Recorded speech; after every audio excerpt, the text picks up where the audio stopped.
Bonjour, nous sommes le 21 juin 2024 et donc aujourd'hui c'est l'été, mais ce soir bien entendu la fête de la musique. Alors allez-y, si vous n'y allez jamais, allez ce soir, s'il pleut pas trop fort, parce que on ne sait pas l'année prochaine, ce genre de choses pourrait être interdite, alors réfléchissez-y. Il fait pas très beau, là où je suis, il fait pas très chaud non plus, mais il vaut mieux être ici qu'aux États-Unis, parce que bon, ça fait pas la une des journaux en Europe, le temps qu'il fait aux États-Unis, mais il y a pas mal d'endroits où on est aux États-Unis, ça touche en ce moment 65 millions de personnes, pas mal d'endroits où la température dépasse depuis 3 jours, dépasse les 100 degrés Fahrenheit. C'est facile à retenir pour nous et pour les enfants là-bas. Quand on prend sa température et que ça dépasse 100, qui est 37 degrés, il faut savoir qu'il faut faire attention. C'est beaucoup plus simple pour nous, il faut d'abord retenir 37. Mais donc, il y a beaucoup d'endroits aux États-Unis aujourd'hui où la température est au-dessus de 37 degrés. Ça ne veut pas dire qu'il n'y en a pas des endroits où elle ne soit pas à 42, à 45. Et le pays est en train de prendre conscience. Pourquoi? Parce qu'il y a des gens qui meurent. Parce qu'on commence à réfléchir sur le fait de distribuer des bouteilles d'eau dans des endroits où il fait beaucoup trop chaud. Alors, en ville, voilà, on trouve des endroits où les enfants jouent, on trouve des endroits où il y a des travailleurs qui travaillent quand même sur des chantiers, et des volontaires vont avec des bouteilles d'eau. Et le plus dur, c'est dans les campagnes, parce que c'est très dispersé, et il y a quand même des vieux. Et petite remarque intéressante, il y a des lois là-bas, comme chez nous, disant qu'on ne peut pas couper l'électricité aux personnes pendant l'hiver parce qu'elles ont besoin du chauffage. Et que si on les empêche d'avoir accès au gaz et à l'électricité, on peut les faire mourir.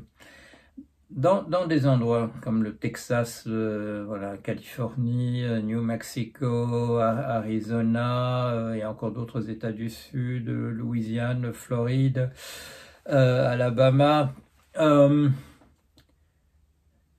peut vous couper l'électricité l'été, parce qu'on se dit, voilà, sauf que on tue des gens maintenant en leur coupant l'électricité l'été. Pourquoi? À cause de l'air conditionné, de la clim. Ah, on n'a pas pensé à ça. Ah, il va falloir aussi peut-être inventer des lois qui permettent pas, on ne pourra pas couper l'électricité aux gens, pas l'hiver parce qu'il fait froid et pas l'été parce qu'il fait trop chaud. Bon, c'est pas notre problème pour le moment. Vous avez pu voir peut-être que je ralentis un peu l'activité sur le blog, et quand ça se passe comme ça, vous pouvez vous dire deux choses: il est en vacances, et là vous savez que c'est probablement pas le cas, ou bien il est en train de travailler sur autre chose.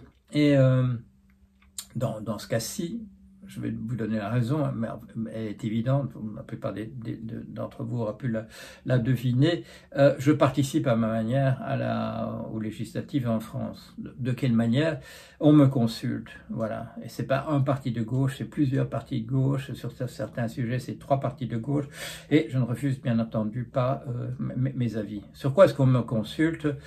Eh bien, vous savez, le programme économique, financier de la gauche est très attaqué. On a dit, voilà, déjà qu'avec des gouvernements, M. Macron et ses premiers ministres, on rétrograde la note de la France du point de vue, voilà, de la confiance qu'on peut lui accorder à l'économie en France, surtout la confiance qu'on peut avoir dans les obligations d'État. Bon. Alors déjà, avec les gouvernements qu'on a, il y a déjà les notateurs sont déjà sur le qui-vive. Alors vous pensez bien, s'il y a un programme plus généreux envers les gens, qui n'aille pas chercher l'argent là où il se trouve, si mon regard est bien entendu, il va y avoir des problèmes sur les marchés financiers. Alors, bien entendu, on me consulte sur ces questions-là. Pourquoi? Vous le savez, parce que je suis considéré comme un expert. La manière dont j'avais pu analyser la situation qui précédait la crise des subprimes, et puis pendant toutes les années qui ont suivi, la manière dont j'ai rendu compte en direct de ce qui se passait. de manière, bon, vous en souvenez sans doute, de manière très didactique, en expliquant voilà, des choses assez compliquées, des outils financiers compliqués, des opérations compliquées, qu'est-ce qui était de la spéculation et qu'est-ce qui n'en était pas, comment est-ce qu'un prix se forme, toutes choses que vous ne pouviez pas trouver dans les livres. Bon. Pourquoi? Parce qu'une part, on n'avait pas compris, et ceux qui l'avaient compris, c'est-à-dire les gens qui travaillaient à l'intérieur des banques, n'avaient pas intérêt à ce que ce soit connu de la concurrence. Bon, alors, on consulte sur ça, bien entendu. On me consulte aussi, et ça va de soi également. On a compris que je m'intéresse beaucoup à l'intelligence artificielle et à l'impact sur l'emploi. On me demande quels sont les secteurs les plus touchés, qui dans ces secteurs, quelles sont les populations qui sont les plus susceptibles de voir les choses changer.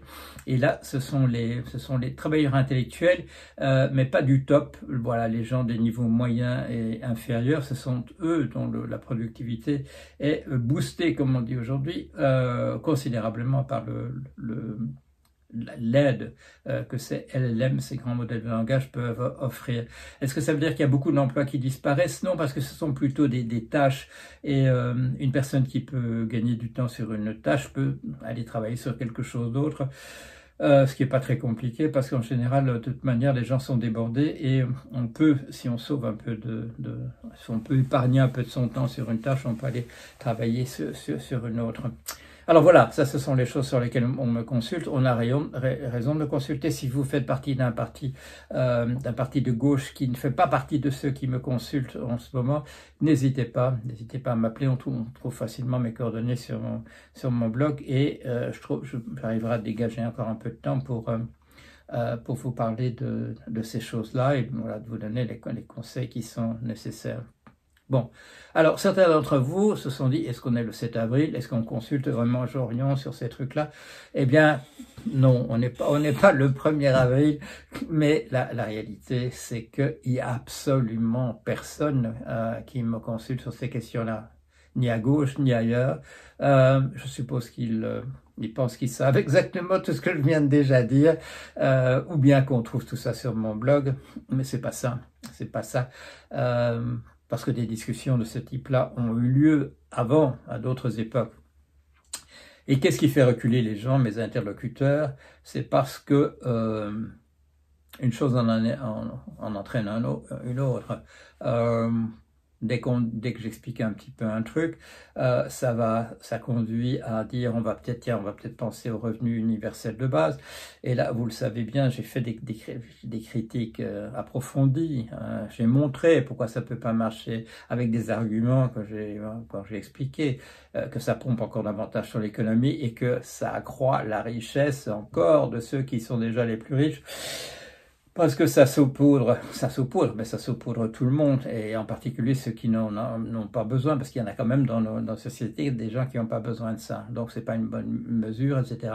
Alors, pourquoi est-ce qu'on n'a pas ces conversations avec moi? Parce qu'on sait qu'au bout d'un moment, 5 minutes, 10 minutes, on va tomber dans des eaux de choses dont mon interlocuteur, mon interlocutrice va me dire « Oui, mais ça vous comprenez bien, on ne peut pas le faire. » Je ne comprends pas pourquoi on ne peut pas le faire. C'est des choses auxquelles je pense depuis très longtemps. C'est devenu surtout visible, bon, il y avait des livres avant, mais c'est devenu surtout lisible parce que avec l'internet, j'ai pu faire un blog et répondre à ça. Alors vous me direz, oui, mais donc on ne peut pas être tout à fait pessimiste, parce que en réalité, vos idées, elles sont connues, elles ont percolé dans la société, et on les retrouve ici ou là, etc. Je suis même pas sûr que ce soit le cas. Il y a des gens, il y a des gens qui savent ce que j'ai dit et qui peuvent me le répéter. Et même des gens, je dirais, qui ont accès au pouvoir. Mais est-ce que ça veut dire qu'ils en tiennent compte dans ce qu'ils font? Absolument pas. Absolument pas. Ces idées sont là, je les vois, maintenant, je les vois. Et certains d'entre vous me font la remarque. On demande à ChatGPT, à Claude 3, qu'est-ce que vous pensez de telle question économique? Et oh, c'est du Jorion qui sort. Bon, alors, c'est pas parce que, bon, ces trucs-là savent qui je suis. Si on demande qu'est-ce que Jorion pense de tel ou tel sujet, ils peuvent vous le dire. Il y a 1 an et demi, je faisais parfois des erreurs de fait. Bon, ça a disparu. Il y a beaucoup moins de ce qu'on appelait hallucinations, qui étaient juste des bourdes. Mais ce qui épate les gens, c'est que les raisonnements que la machine fait, ce sont les mêmes que les miens. Bon, alors, où est le miracle? Ces machines ne lisent que du Jorion. Non, c'est pas tout ça. Il y a un élément commun entre la manière dont moi je réfléchis depuis un moment et la manière dont elles réfléchissent. Faire exploser la pensée en silo, bah, c'est tout simple. Prendre l'information où elle est. Qu'est-ce qui m'a permis de faire ça? Pourquoi je suis entré là-dedans depuis le départ? Parce que j'ai dû faire de l'économie sans avoir un diplôme d'économiste au moment où j'ai fait mon travail de terrain à l'île de Watt avec les pêcheurs. Bon, je faisais confiance aux économistes. J'ai dit voilà, on va regarder les prix et on va retrouver la loi de l'offre et la demande. Manque de peau, non, la loi de l'offre et la demande, ça marche pas pour expliquer les prix. Bon, alors il fallait trouver autre chose. Alors on est allé voir, je suis allé voir chez Marx et compagnie, tout ça c'était le même modèle. Je suis allé voir chez Aristote. Ah ben tiens, oui, Aristote, il a un truc qui marche. Voilà, penser en silo. C'est considéré comme la philosophie. Considéré comme la philosophie. Après, quand j'apprends la finance, voilà, j'entre en finance véritablement en 1990, en février 90. Bon, j'y serai quoi, pratiquement 20 ans. Et là, j'invente sur le tas, hein, pour la raison que je vous dis. Les livres de théorie financière sont d'aucun intérêt parce qu'ils ne parlent pas de ce qui... Si, ils vous proposent des idéologies qui vous parlent de choses et d'autres, mais c'est pas ce qui se passe vraiment. À l'intérieur même des banques, là, il y a un savoir oral, oui. La plupart des banques fonctionnent avec des gens qui savent à l'intérieur comment ça marche. Mais tout ça n'a jamais été écrit et surtout, tout ça n'a jamais été mis en système. Et puis, c'est chacun individuellement, chacun de ces grands spécialistes que moi j'ai rencontrés dans des banques à très bon niveau, chacun a réinventé la finance pour son propre usage. Et parfois, il y a des erreurs. Alors, tout ça colle pas nécessairement ensemble. Mais voilà, quand on va à l'intérieur de la finance, on réfléchit à ce qu'on voit et puis qu'on en ressort, là, on a quand même quelque chose, voilà, quelque chose qui tient. Bon, alors, si vous êtes dans la partie de gauche, si vous m'entendez aujourd'hui, et si vous dites c'est quand même con qu'il y a personne qui consulte Jean-Yves en ce moment, vous pouvez m'appeler, moi je suis disponible. Si j'ai pas beaucoup de temps, c'est parce que je fais autre chose. Qu'est-ce que je fais autre chose? Vous l'avez deviné. Quand j'ai vu arriver ChatGPT 4, j'ai dit la cavalerie, et c'est la cavalerie. Et c'est un peu plus, il y a plus d'un an, on avance bien. Tous ceux qui l'utilisent avancent bien. Vous allez voir les journaux, vous allez voir ces jours-ci. Ah, on a atteint un plafond, etc. Oui, on ne sait pas trop ce qu'on va encore faire, etc. C'est bidon. C'est vraiment, c'est de la propagande. Il n'y a rien pour soutenir ça. Si, il y a un article qui est pas mal fait et qui vous montre un problème que ChatGPT peut pas résoudre. Bon. Pourquoi allez, je vais dire en vitesse. Ces machines sont comme nous. Il y a des choses qu'on peut résoudre par intuition ou par calcul mental. Bon, on arrête un petit peu, non, on réfléchit pas trop. Alors, cette fois, ça fait 8,56, puis multiplié par 2, ça fait quoi? Ça fait 112, etc. Bon, ça, on peut faire. On peut faire de l'intuition, dire, ah bah oui, mon sentiment, à vue de nez, etc., c'est comme ça. Et on peut faire du calcul mental. Ça, la machine le fait déjà, les grands modèles de langage. Vous prendre un problème qui est compliqué, prendre un bout de papier et un crayon et dire, bon, alors, il faut faire ça dans cet ordre-là, etc. Ça, la machine est comme nous, et on lui laisse pas le temps pour prendre un papier et un crayon. On veut qu'elle fasse tout par intuition. Alors, il y a des choses qu'elle va devoir faire aussi, comme nous, de manière délibérée, en faisant du calcul, en prenant un papier et un crayon. Et c'est sur ces choses-là qu'il y a encore un peu d'amélioration qui peuvent se faire. Mais chaque jour, et vous pouvez voir aujourd'hui une nouvelle vidéo de Wes Roth, un Américain qui fait des évaluations. Il regarde une nouvelle version de la version Sonnet de Claude 3. Et là où quand on regarde les benchmarks, les comparaisons, ça fait quand même un an où on donne une note à l'humain, et ça, bon, il y a encore un truc là sur mon ordinateur, on donne une note à l'humain, il fait 49, bon, on prend l'humain, voilà, on prend les humains, vraiment les grands experts de la question, alors on arrive à 54, Et puis on demande à la machine, il y en a une qui fait 62, il y en a fait 63, et c'est tout au-dessus, hein, c'est tout au-dessus. Et sur un de ces benchmarks, Wes Ross nous présente ce matin, voilà, sur des tâches de type, voilà, faire du codage, 92, une note de 92 pour la machine, alors que l'humain arrive à du 60, etc. en ramant. Donc, il faut utiliser ça. Il faut utiliser la capacité de cette machine à ne pas réfléchir en silo. Et j'avance de ce côté-là. Alors, pourquoi est-ce que je suis pas tellement disponible? Parce que je fais un truc... j'ai vu, il y a un concours. Il y a un grand concours. Un grand concours. Bon, il faut savoir écrire en anglais ou en chinois, mais c'est un grand concours qui se met au niveau de ces concours que Jean-Jacques Rousseau a gagné avec son essai sur les origines de l'inégalité, origines et les fondements de l'inégalité, son discours sur l'art et les sciences, et on dit aux gens qui font le concours, voilà le modèle, le modèle de ce qu'il faut faire pour gagner le prix. Bon, donc il place la barre assez haut. Alors, on s'adresse à un certain nombre de personnes. J'ai reçu un courrier personnalisé en disant « on aimerait bien que vous participiez ».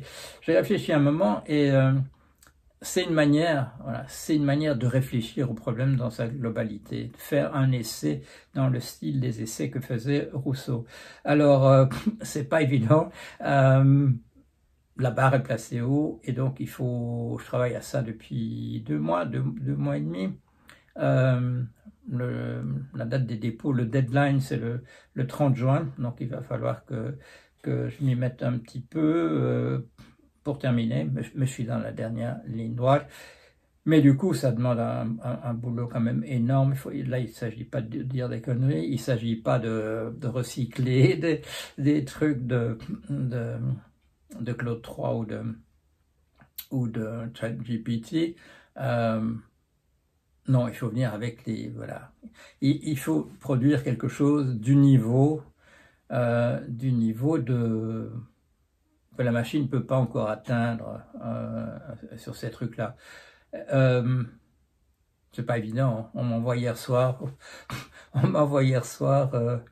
m'a pas répondu. J'étais prêt à le publier aussitôt sur le blog. C'est une pièce de théâtre sur la vie d'Althusser, oui, et mon correspondant demande à la machine d'en faire une pièce qui soit entièrement réglée par la dialectique de type marxiste. Bon, et la machine le fait les doigts dans le nez. J'aimerais bien vous le montrer. Le texte de départ devait être déjà pas mal, mais... Et un petit commentaire de celui qui m'envoie ça, alors il me dit un exemple de plus de la machine arriérée. Non, il y a moyen d'obtenir des conneries en posant des questions idiotes à la machine, mais il y a moyen de la faire surpasser ce que font les êtres humains très très facilement. En posant les questions comme je l'ai fait l'autre jour. Imaginez que vous êtes un philosophe de haut rang et répondez à mes questions si vous voulez bien.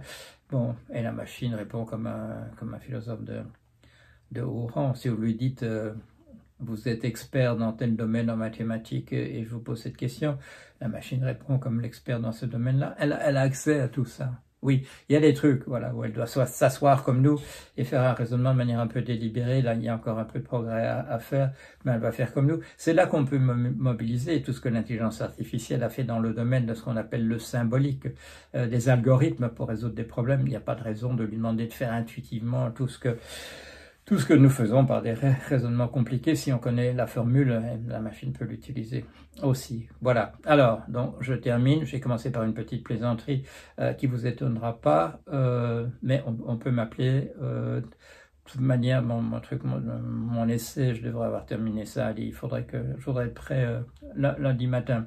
Ça nous fait quoi? Vendredi, samedi, dimanche? Oui, 3 jours, ça paraît raisonnable. Voilà, allez, à bientôt et appelez-moi si vous le jugez bon. Sinon, effectivement, si vous pensez que toutes les idées sont déjà là sur mon blog ou dans mes bouquins, c'est pas la peine, effectivement, de me consulter. Je crois avoir expliqué ce que j'ai à dire dans le domaine de la finance en particulier, clairement dans ce que j'ai pu écrire. Voilà, allez, à bientôt.